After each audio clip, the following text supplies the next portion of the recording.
নমস্কার, S Bangla news online খবর সব দেখাবো আমরা।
আমাকে শুধু দিদি দেখতে আসছে আর আমার পরিচয় শুনতে চেল, আমি কোন বংশে সেটা বললাম।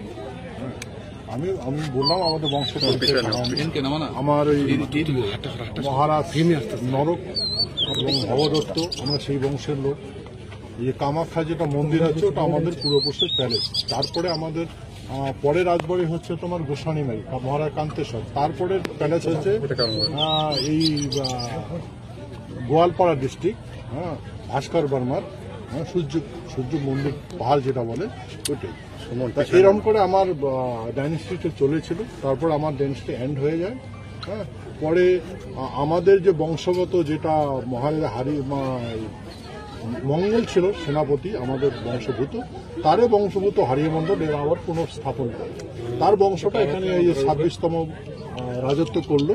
আর মহারাজা জগদেবেন্দ্রনারায়ণ যখন সমাপ্ত হয় তারপরে ওনার ভাতিজা ইন্দ্রজিতের ছেলে বিরাজেন্দ্র নারায়ণ তাই যখন প্রয়াত হয়, তারপরে 1994 সনে আমার করোনেশন হয় আমাদের ওই প্যালেজে, ঈশানীবাড়ি প্যালেজে।